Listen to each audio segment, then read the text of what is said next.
Este programa é livre para todos os públicos.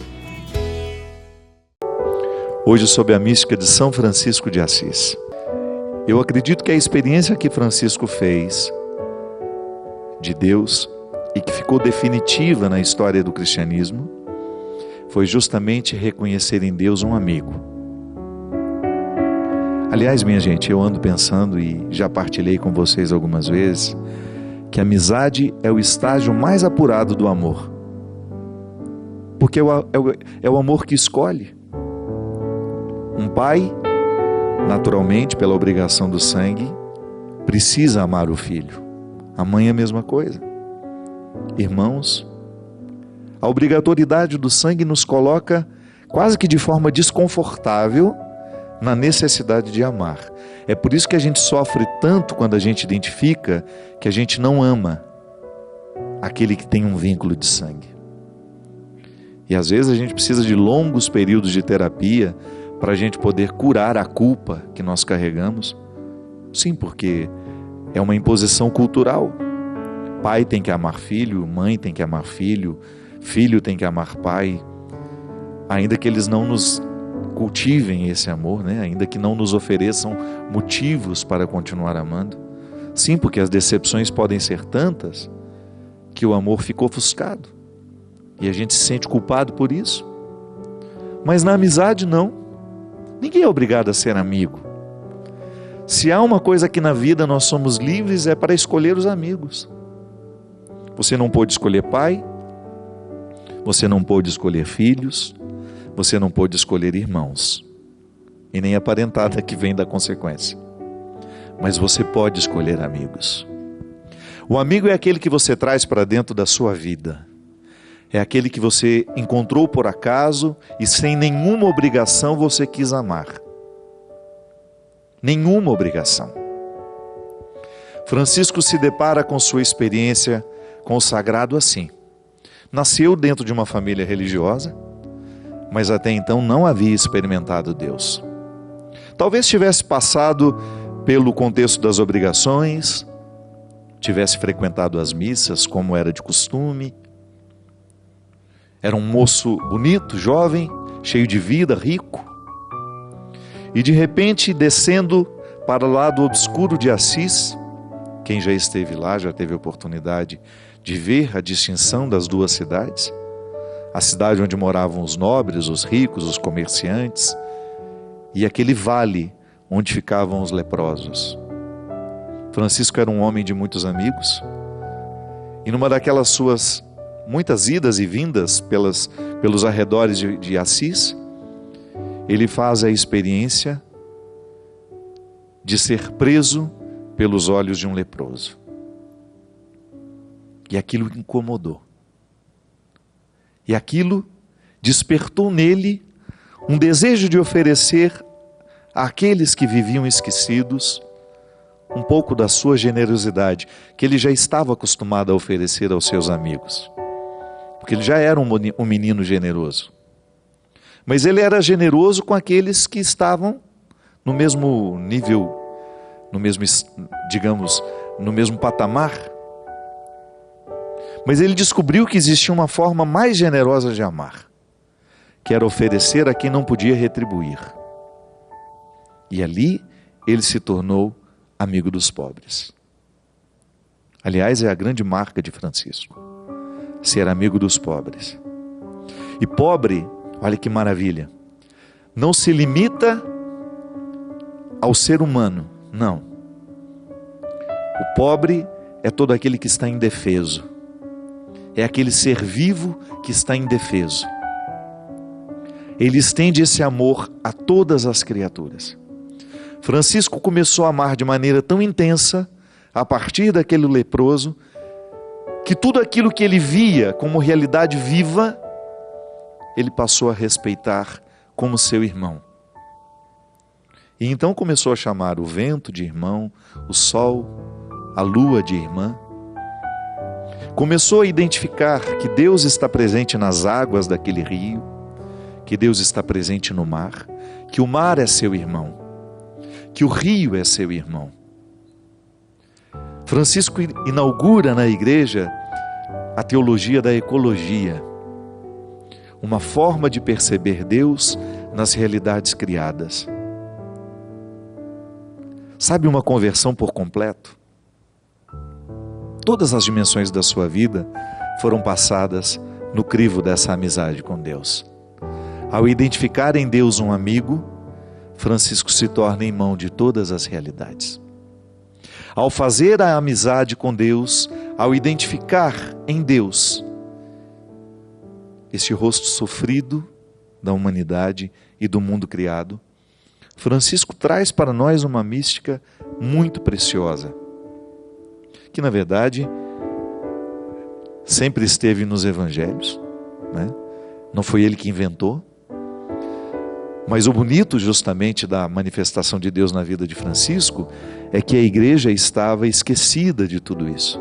Sim, porque a gente pode viver distante do evangelho, mesmo sendo católicos, mesmo sendo igreja.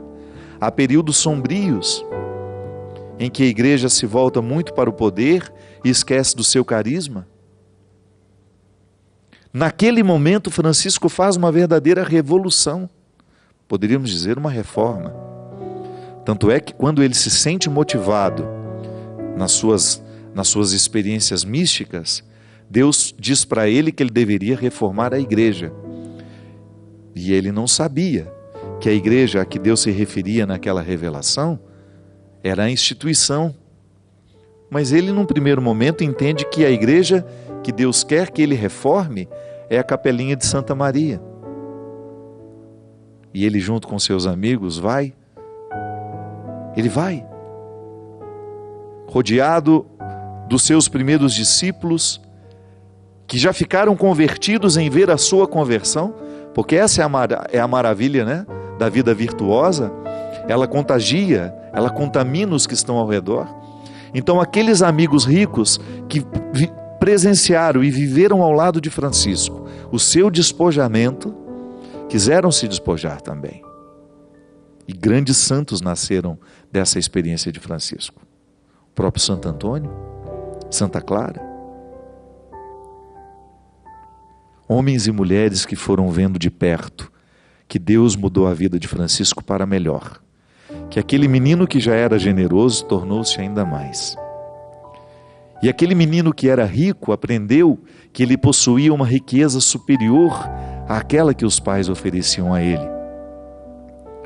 Que é a riqueza que vem morar nos olhos da gente quando nós de fato nos convertemos ao Evangelho, mudando a maneira como ele olhava para o mundo. Sim, colocou nele uma sensibilidade que fez diferença e que marca a história do cristianismo até hoje. Eu lamento que durante muito tempo os ensinamentos de Francisco tenham ficado esquecidos pelos próprios franciscanos. Sim, é possível que eu seja um franciscano e que já esteja longe do carisma de Francisco. É possível que eu seja um cristão hoje e esteja distante dos motivos de Cristo. Francisco, um homem que começou a entender que a experiência cristã tem que mudar a nossa relação com tudo e com todos, a começar pelo respeito que temos. Durante anos e anos e anos eu fui cristão, sem escutar no discurso dos padres que me evangelizaram que poluir um rio é pecado, que jogar um lixo no chão é pecado. Escutei muito sobre os pecados da sexualidade. Foi o que eu mais ouvi ao longo da minha vida. Um cristianismo que só falava de sexualidade, que foi reduzido em seus... Estou falando da minha experiência. Eu só escutava isso. Era a grande preocupação, orientar-nos para que nós tivéssemos uma vida sexual saudável. Tudo bem, ótimo. Mas a gente não pode privar o outro de compreender o cristianismo como uma proposta de vida que engloba todas as realidades. Hoje,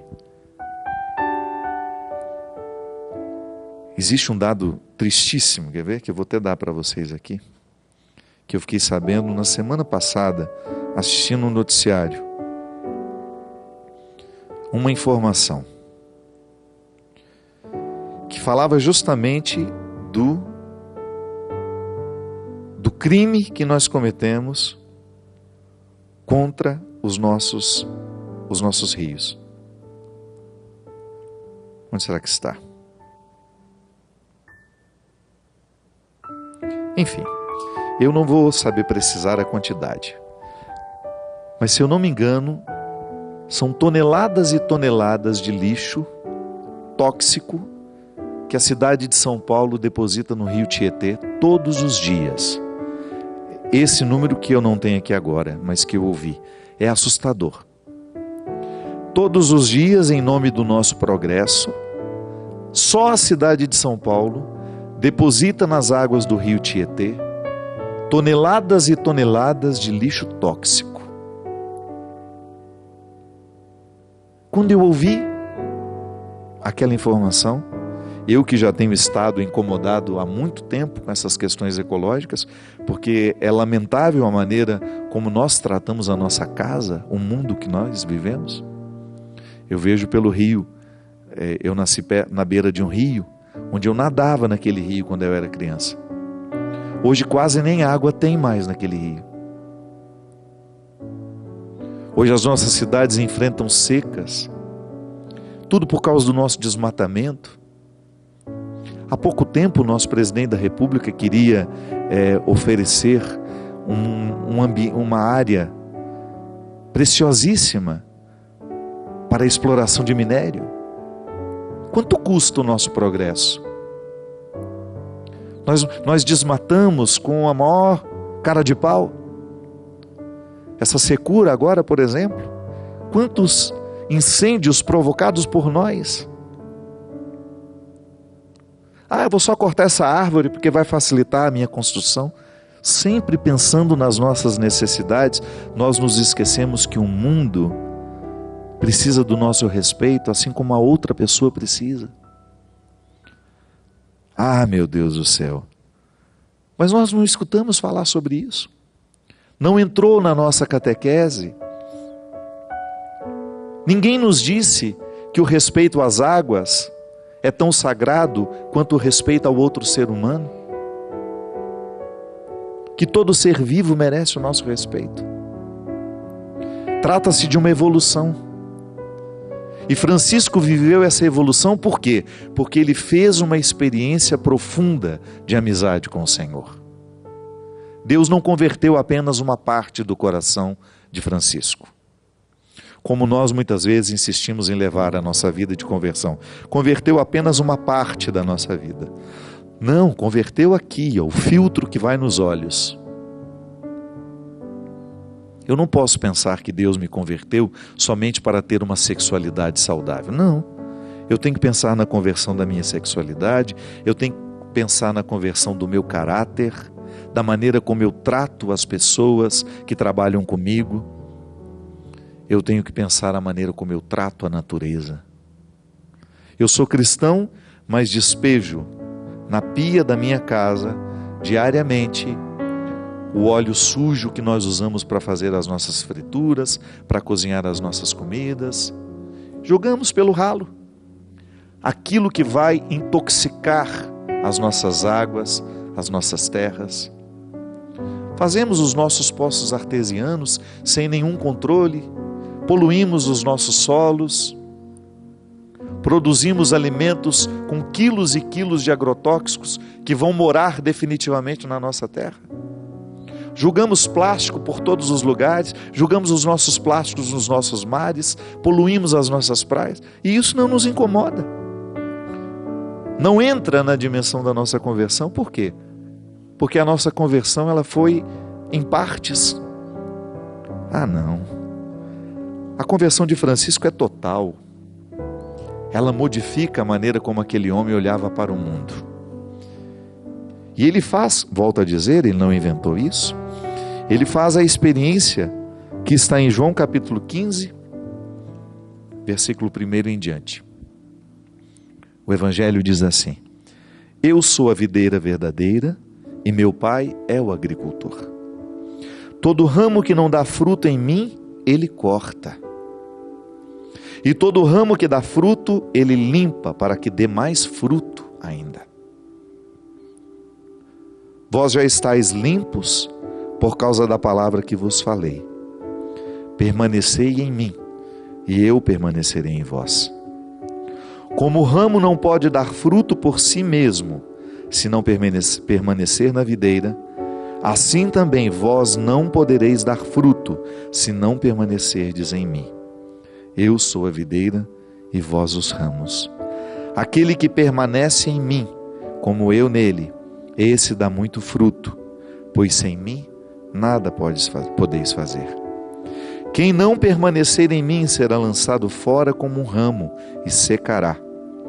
Tais ramos são apanhados, lançados ao fogo e queimados. Se permanecerdes em mim e minhas palavras permanecerem em vós, pedi o que quiserdes e vos será dado. Nisto meu Pai é glorificado, que deis muito fruto e vos torneis meus discípulos. A experiência de amizade que Francisco fez foi justamente a partir do verbo permanecer.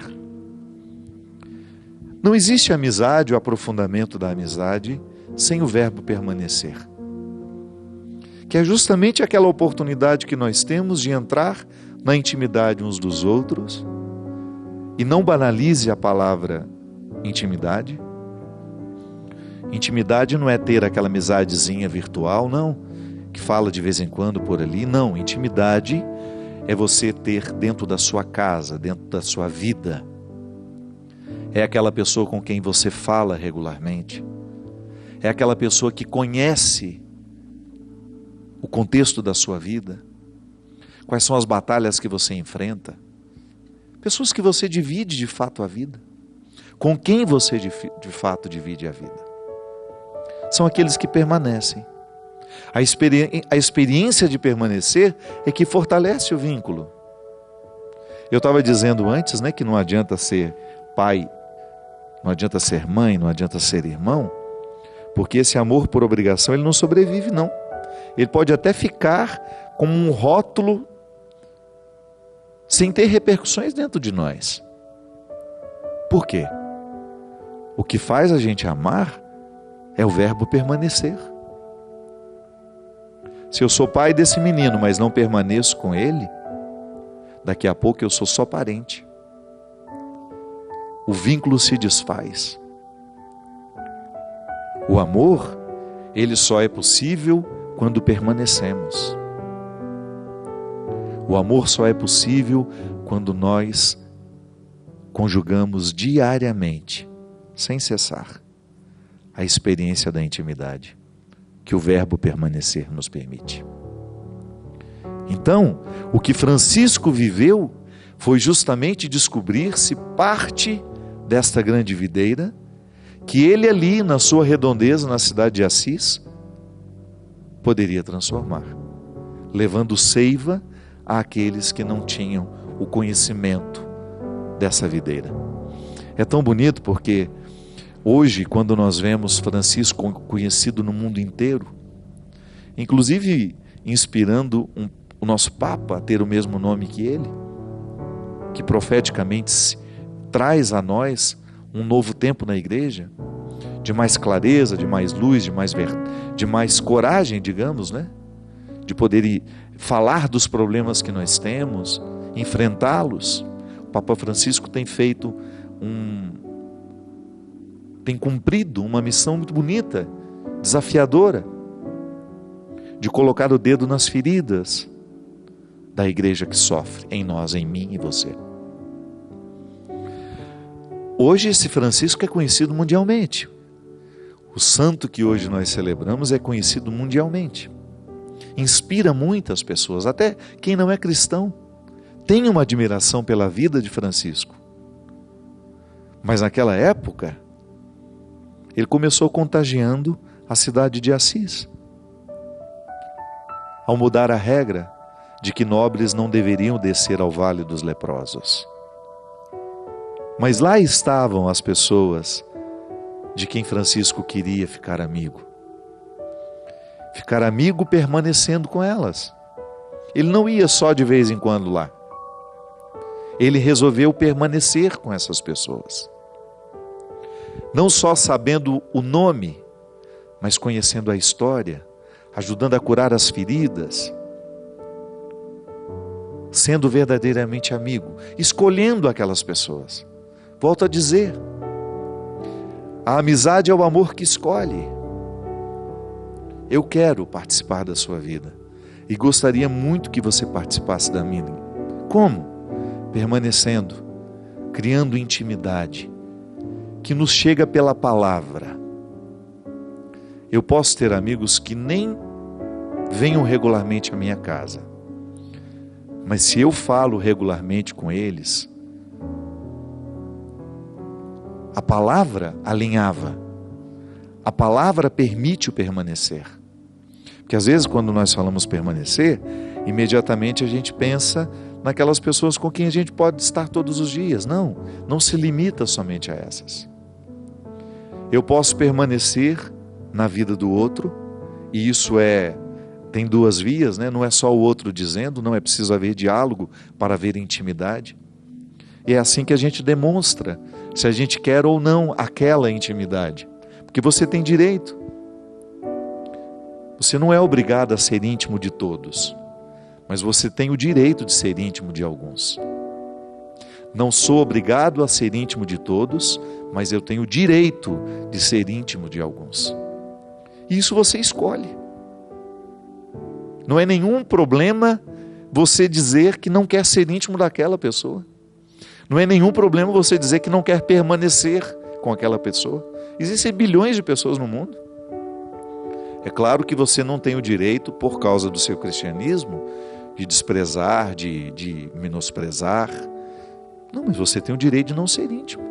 Você tem o direito de não querer participando da sua vida. A amizade é o amor que escolhe, volto a dizer. Então eu posso permanecer através de um contato que o telefone me proporciona. E de vez em quando o encontro acontece. E de vez em quando aquela intimidade se torna física, num abraço, num beijo, numa mesa que está posta para que a gente possa dividir a vida. Isso é permanecer. E quando Jesus coloca a videira e os ramos como uma metáfora da amizade que nós precisamos ter com o Senhor, Ele nos recorda e nos ensina, porque Ele está nos ensinando neste momento, e Francisco nos recordando, que a nossa experiência com o Senhor passa pelas mesmas regras que a nossa experiência de amizade com os nossos amigos. Não é possível ser íntimo de quem você não permanece. Com quem você não permanece.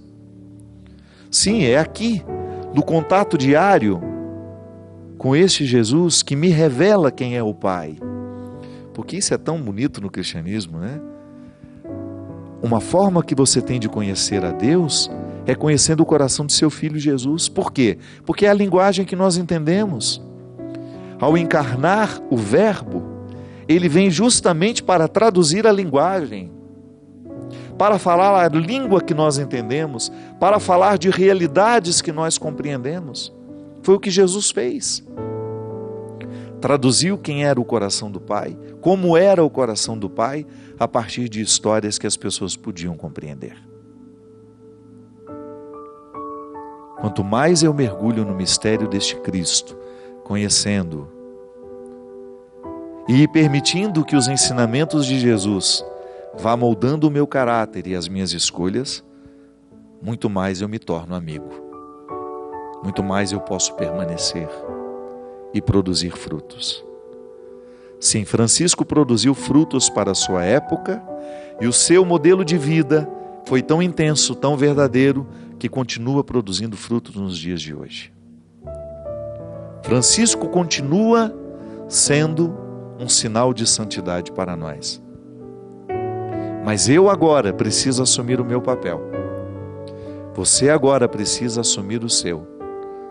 Compreendendo que nós hoje temos a oportunidade de fazer a revolução que o mundo precisa. De levar este Deus amigo a todos aqueles que estiverem pelo nosso caminho. E, sobretudo, desfrutando dos benefícios de ter essa amizade com o Senhor. Queria também agradecer a todas as pessoas que estão ajudando a Canção Nova nesse tempo difícil. Você sabe que ao comprar um produto da Canção Nova, você ajuda a evangelizar. Canção Nova vive tempos difíceis, assim como todos nós. O Brasil passa por um momento difícil, mas como a Canção Nova não comercializa o seu espaço, né, de TV, de rádio, de internet, tudo aqui é feito com a contribuição do sócio evangelizador.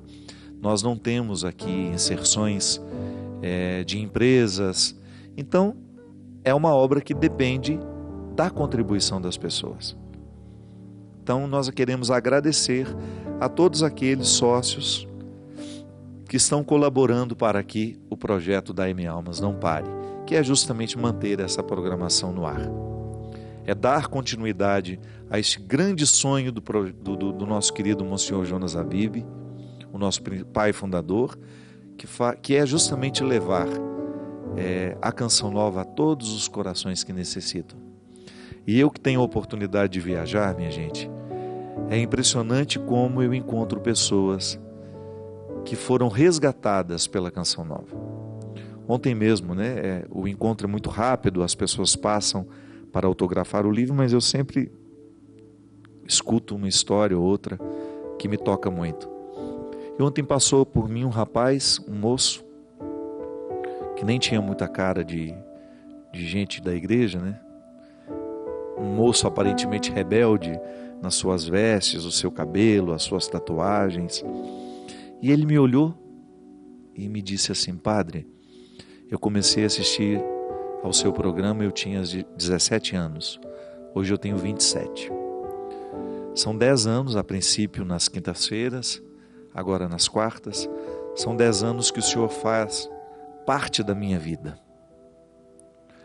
O Senhor me retirou das drogas, o Senhor mudou minha vida. E depois de ter mudado, de ter me arrancado do fundo do poço, o Senhor se tornou uma pessoa que me ajudou a ser gente. Eu fiquei muito emocionado quando ele falou isso. E logo em seguida eu parei para pensar que nada disso seria possível se não fosse o sonho de um homem, de um padre, de ter um veículo de comunicação que pudesse única e exclusivamente comunicar o bem. Não há nada na programação da Canção Nova que possa ferir a sua família. Não é? A gente está passando por um processo agora de muitas discussões no Brasil, onde a criança está sendo um ponto de partida e de chegada dessas reflexões. Alguns discursos muito inflamados, algumas pessoas sem nenhuma tolerância para falar sobre o assunto. O fato é que as nossas crianças são a nossa maior riqueza e nós precisamos ter muito cuidado com aquilo que nós oferecemos a elas. Eu sempre gosto de lembrar que a autoridade é você decidir pelo outro no momento em que ele não tem maturidade o suficiente para decidir sozinho. Então o pai e a mãe são aqueles primeiros responsáveis por aquilo que é oferecido à criança. Hoje, por exemplo, uma notícia assustadora: descobriu-se na cela de um estuprador no estado do Piauí que um menino, acho que de 6, 7 anos, estava debaixo da cama desse estuprador, dentro da cela, dentro da prisão. E depois os investigadores descobriram que quem colocou aquela criança lá foi o próprio pai, que negociou com esse estuprador o próprio filho. Eu, quando tive na casa da tia Socorro a primeira vez, lá nesse lar acolhedor, foi mais ou menos um mês antes dela morrer, eu tive o contato com algumas meninas de 10, 11 anos que estavam grávidas de seus pais. Uma realidade, minha gente, que não dá para acreditar. A minha amiga Fafá de Belém, que está lá já em Belém, preparando o círio, a varanda de Nazaré, é uma mulher muito engajada nessas questões. Ela conhece bem a escravidão sexual, ela conhece muito bem a prostituição infantil, que é muito comum, mais comum do que você imagina, no Nordeste e no Norte do país. Existe aqui para baixo, mas eu acredito que, por ser o Norte um lugar grande demais, às vezes com comunidades muito distantes das cidades, as comunidades ribeirinhas, cidades à beira dos portos. Recife, por exemplo, uma cidade que existe um índice muito alto de prostituição infantil. Então é muito triste. Lá no lar da Tia Socorro eu conheci uma menina que foi estuprada pelo pai, desde muito pequenininha, e depois começou a ser vendida pelo pai e pela mãe. Eles cobravam R$5 por programa. Então, aquela menina, com 6, 7 anos, já era uma prostituta. Sabe como foi o desfecho da história? A menininha, agora, acho que ela tinha 10 ou 11 anos, ela foi à delegacia e denunciou o pai e a mãe. Ela saiu de casa, não aguentando mais aquela vida que eles ofereciam a ela. Ofereciam não, que eles forçavam ela a viver. Ela foi até uma delegacia e denunciou pai e mãe. E depois ela foi acolhida lá no lar da Tia Socorro, também grávida. Então, a gente ter o cuidado de saber o que nós oferecemos aos nossos filhos. Essa primeira formação, essas primeiras informações sobre o mundo, sobre a vida, sobre os afetos, não é a escola que vai dar, somos nós. E toda a casa tem autoridade afetiva sobre a criança. A começar pelos assuntos que nós discutimos perto delas. Sim, criança tem que ter ambiente de criança. Nós não podemos discutir questões que elas ainda não sabem assimilar, que elas ainda não sabem processar, porque senão nós traumatizamos as nossas crianças. É assim quando morre alguém, né? Não tem como esconder da criança que morreu a mãe dela, por exemplo. Mas até a forma como nós contamos precisa passar pelo cuidado, para que ela depois tenha condições de organizar o luto, claro. Mas o sofrer da criança é diferente do sofrer do adulto.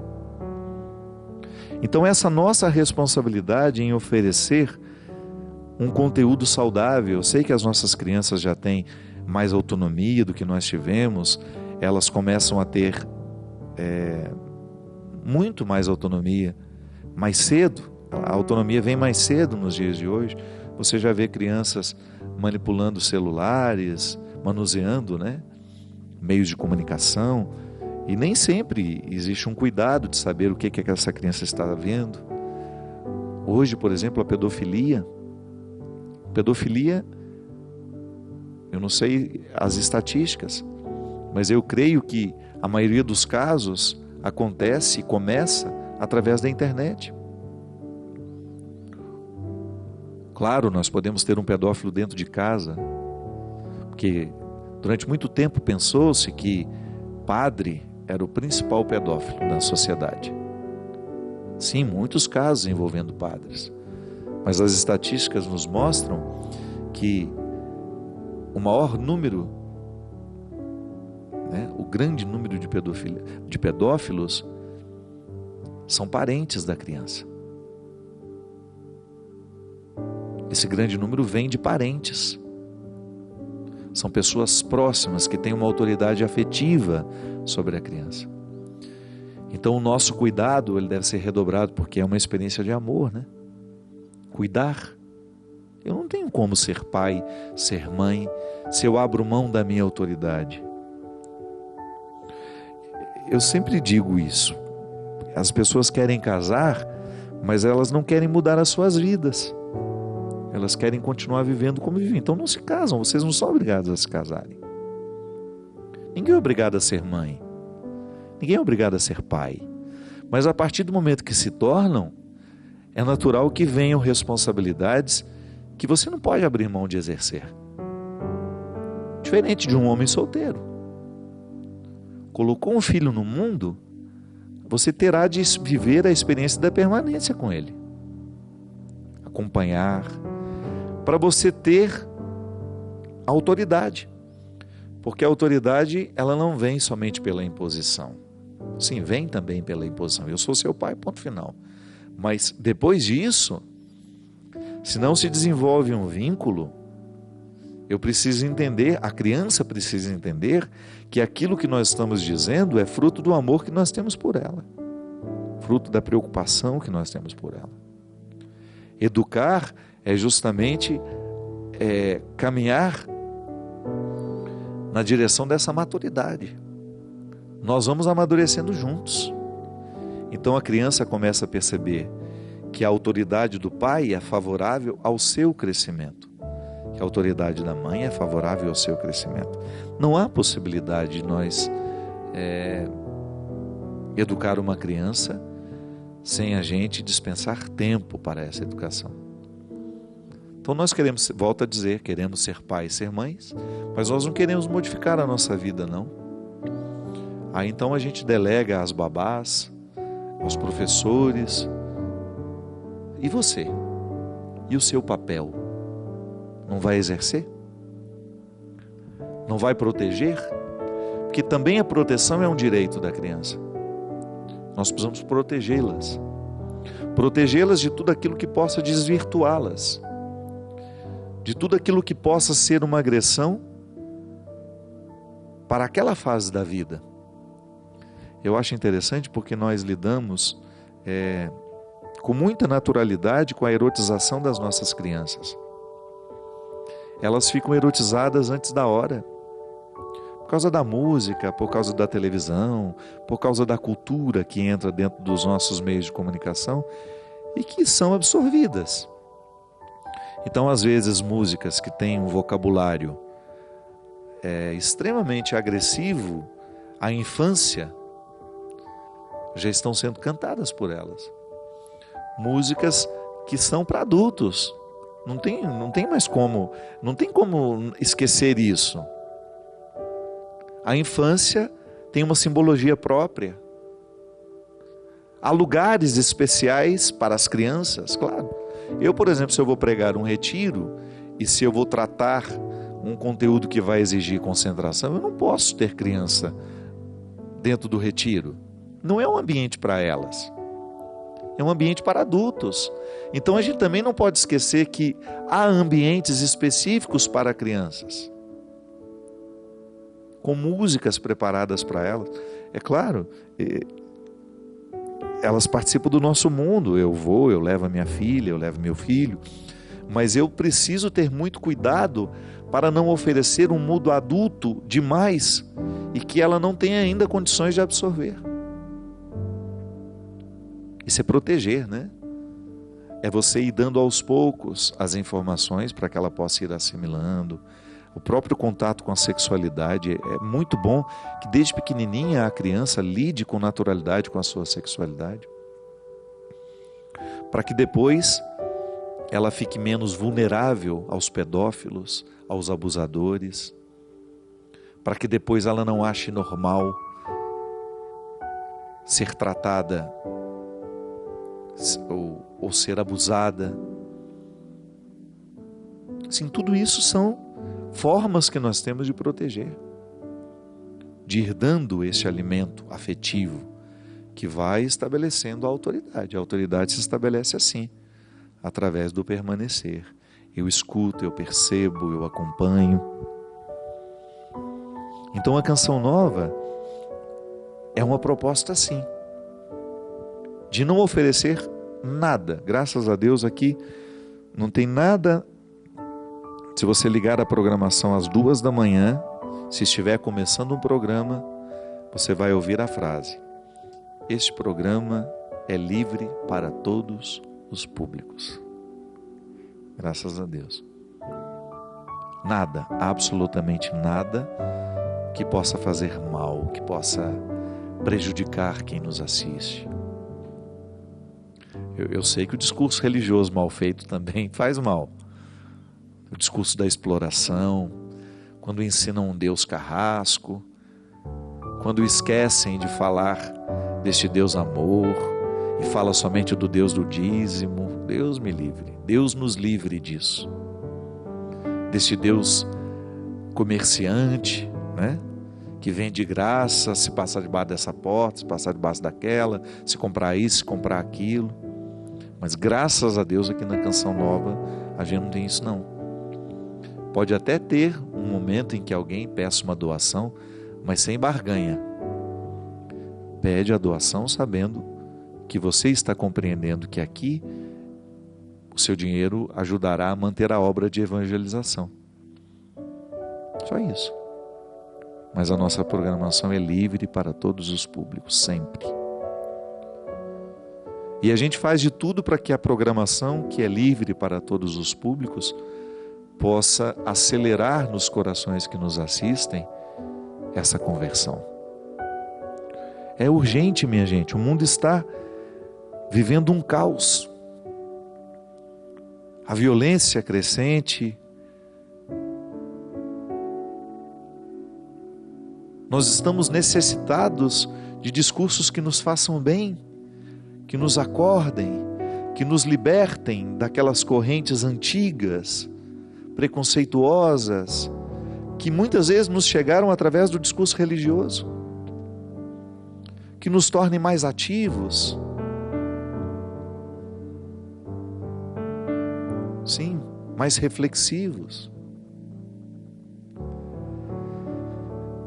Um discurso que possa acordar as nossas consciências, que a gente fique mais atento ao significado do permanecer, até o nosso posicionamento no mundo, como é que deveria ser a conduta cristã nos dias de hoje, para um mundo tão marcado pelos ódios, pelas discussões. Como que nós, cristãos, somos chamados a participar dessa discussão, porque nós também não precisamos ficar omissos. Mas nós podemos, há uma forma cristã de participar de tudo isso, sem chamar de canalha, sem chamar o outro, sem julgar o outro no contexto do menosprezo, como se eu fosse melhor por pensar diferente. Não, é meu irmão que está errando, mas é meu irmão. Aquele deputado, o mais corrupto de todos, o senador mais corrupto de todos, o presidente da República, o ministro corrupto, é meu irmão. Queira ou não, faz parte da mesma condição que eu. Eu também estou sujeito a ter erros semelhantes ou iguais, ou até diferentes. Por que o pecado dele é pior que o meu? Para me dar o direito de usar os termos mais baixos para me referir a ele. Então há uma forma de ser cristã. Há uma forma de ser cristão. Há um jeito de se portar, sim, em qualquer ambiente, que é típico nosso, que deveria ser natural em nós, pelo simples fato de estarmos presos a essa videira. Quais são os frutos que nós produzimos por estar nele? E é isso que o mundo observa. É isso que o mundo presta atenção. Para saber se os frutos que nós estamos produzindo são coerentes com este Deus que nós anunciamos. Sim, a nossa programação é livre para todos os públicos. E nós queremos que todos estes que nos assistem, possam poder recolher alguma coisa de bom aqui. Porque nós estamos todos muito sedentos. Ontem, vendo aquele auditório repleto, escutando tanto o professor Karnal, como também me escutando, eu via aqueles olhares atentos. Aqui nos nossos acampamentos na Canção Nova, me impressiona, 100.000 pessoas ali dentro, aquele silêncio quando a pregação está acontecendo, aquela sede de encontrar uma palavra que possa ajudar a viver. Sim, eu sei que muita gente me assiste assim, com desejo de encontrar aqui na nossa reflexão uma força para continuar vivendo. Porque isso nós precisamos. Não há ninguém que não esteja necessitado de uma palavra que ajude a viver, de uma palavra que ajude a permanecer, de uma palavra que ajude a dar conta da vida. É isso, minha gente. Nesse dia dedicado a Francisco de Assis, o grande amigo de Deus, que por ser amigo de Deus, tornou-se amigo da humanidade e do mundo criado, sendo capaz de chamar um lobo de irmão. Motivados por essa espiritualidade, nós queremos pedir a Deus a mesma graça, que nos dê um coração irmão, um coração amigo, um coração que saiba cultivar a intimidade e a crescer com ela. Derrame sobre nós a bênção e a proteção do céu, hoje, com a intercessão de Francisco de Assis, sobre todos nós, o Deus Todo-Poderoso, que é Pai, Filho e Espírito Santo.